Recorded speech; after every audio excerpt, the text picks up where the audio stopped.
തമിഴ്നാടിൻ്റെ ഇതിഹാസ ചരിത്രത്തിൽ നീതിയുടെയും സ്ത്രീത്വത്തിൻ്റെയും പ്രതീകമായി അറിയപ്പെടുന്ന ഒരു മഹത് കഥാപാത്രമുണ്ട്.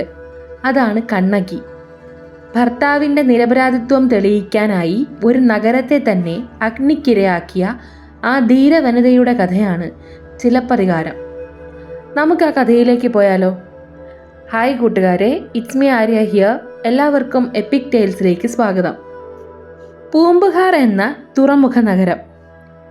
ഇവിടെയാണ് അതിമനോഹരിയായ കണ്ണകിയും ധനികനായ വ്യാപാരി കോവലനും ജീവിച്ചിരുന്നത്. സന്തുഷ്ടമായ ദാമ്പത്യം. കണ്ണകിയുടെ ജീവിതം കോവലന് വേണ്ടിയുള്ളതായിരുന്നു. ഭർത്താവിൻ്റെ സ്നേഹവും സാമീപ്യവും അവൾക്ക് മറ്റെല്ലാ സമ്പാദ്യങ്ങളെക്കാൾ വലുതായിരുന്നു.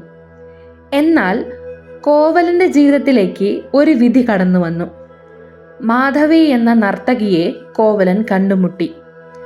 മാധവിയുടെ സൗന്ദര്യത്തിലും കലയിലും ആകർഷ്ടനായ കോവലൻ കണ്ണകിയെ മറന്ന് അവളോടൊപ്പം ജീവിക്കാൻ തുടങ്ങി. തൻ്റെ എല്ലാ സമ്പാദ്യവും മാധവിക്ക് വേണ്ടി കോവലൻ ചിലവഴിച്ചു. കണ്ണകി വേദനയോടെയും നിശബ്ദമായും ഭർത്താവിൻ്റെ തിരിച്ചുവരവിനായി കാത്തിരുന്നു.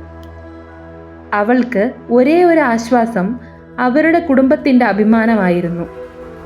മാധവിയോടൊപ്പം ചിലവഴിച്ച കാലം കോവലൻ്റെ എല്ലാ സമ്പത്തും നശിപ്പിച്ചു. താനൊരു തെറ്റാണ് ചെയ്തതെന്ന് ഒടുവിൽ അയാൾ മനസ്സിലാക്കി. ദുരിതത്തിലായ കോവലൻ കണ്ണകിയുടെ അടുത്തേക്ക് മടങ്ങിയെത്തി. ഭർത്താവിനെ കണ്ടപ്പോൾ കണ്ണകിയുടെ കണ്ണുകൾ നിറഞ്ഞൊഴുകി.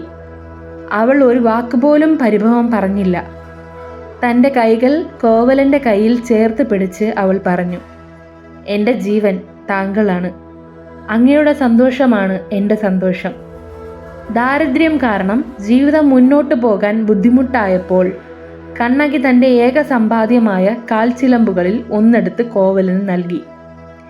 ഇത് വിറ്റ് നമുക്കൊരു പുതിയ ജീവിതം തുടങ്ങാം, അവൾ പറഞ്ഞു.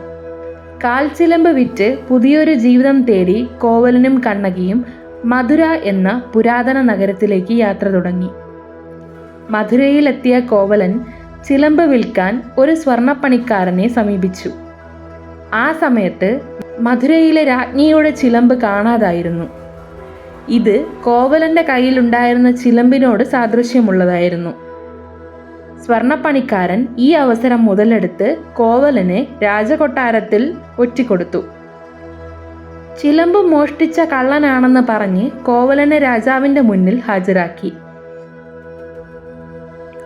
ഒരു വിചാരണ പോലും കൂടാതെ കോപം നിറഞ്ഞ രാജാവ് കോവലനെ വധിക്കാൻ ഉത്തരവിട്ടു.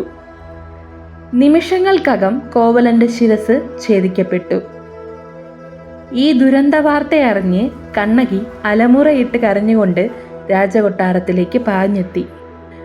ഭർത്താവിൻ്റെ ഛേദനയേറ്റ ശരീരം കണ്ട് അവളുടെ ഹൃദയം നുറുങ്ങിപ്പോയി.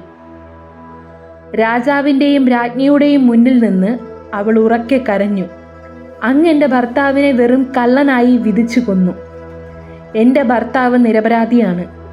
അദ്ദേഹത്തിൻ്റെ കയ്യിലുണ്ടായിരുന്നത് എൻ്റെ സ്വന്തം ചിലമ്പാണ്. എൻ്റെ ചിലമ്പിൽ മുത്തുകളാണ് ഉള്ളത്, എന്നാൽ രാജ്ഞിയുടെ ചിലമ്പിൽ രത്നങ്ങളാണ്. കണ്ണകിയുടെ കണ്ണുകളിൽ നിന്ന് തീ ജ്വലിച്ചു. അവൾ ഭർത്താവിൻ്റെ മരണം നീതിരഹിതമാണെന്ന് ഉറക്കെ പ്രഖ്യാപിച്ചു. എന്നിട്ട് അവളുടെ കൈവശമുണ്ടായിരുന്ന മറ്റേ ചിലമ്പെടുത്ത് തറയിലടിച്ചു പൊട്ടിച്ചു. അതിൽ നിന്ന് മുത്തുകൾ 4 പാടും തെറിച്ചു. രാജാവ് ഞെട്ടി. താൻ തിരുത്താൻ കഴിയാത്ത ഒരു തെറ്റാണ് ചെയ്തതെന്ന് അദ്ദേഹത്തിന് മനസ്സിലായി. തൻ്റെ തെറ്റുമൂലം ഒരു നിരപരാധി കൊല്ലപ്പെട്ടതിൽ ദുഃഖിതനായ രാജാവ് തൽക്ഷണം മരണമടഞ്ഞു. രാജ്ഞിയും തൻ്റെ ഭർത്താവിൻ്റെ ദുരിതത്തിൽ മരിച്ചു. നീതി നിഷേധത്താൽ കോപിച്ച കണ്ണകി ഒരു കൈയിൽ ഭർത്താവിൻ്റെ ശരീരമെടുത്ത് മറ്റേ കൈയിൽ ചിലമ്പിൻ്റെ ശേഷിപ്പുകളുമായി നിലവിളിച്ചു, ഈ നഗരം മുഴുവൻ എൻ്റെ ഭർത്താവിൻ്റെ നിരപരാധിത്വം കണ്ടിട്ടും നിശബ്ദമായിരുന്നില്ലേ? ഈ നഗരം ഈ അന്യായത്തിന് സാക്ഷിയല്ലേ? ഞാൻ എൻ്റെ ശരീരത്താൽ ഈ നഗരത്തെ അഗ്നിക്കിരയാക്കും.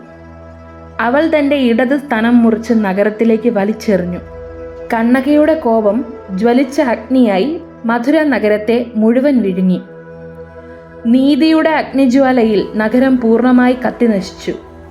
മധുര നഗരം കത്തി നശിച്ചതിനു ശേഷം കണ്ണകി മധുരയിൽ നിന്ന് ചേരനാട്ടിലേക്ക്, അതായത് കേരളത്തിലേക്ക് യാത്ര ചെയ്തു.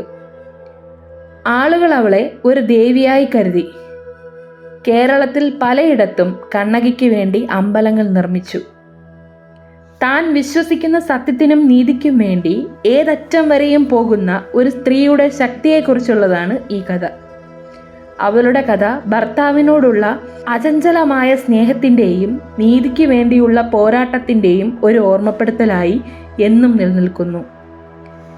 ഈ കഥ നിങ്ങൾക്കെല്ലാവർക്കും ഇഷ്ടമായെന്ന് കരുതുന്നു.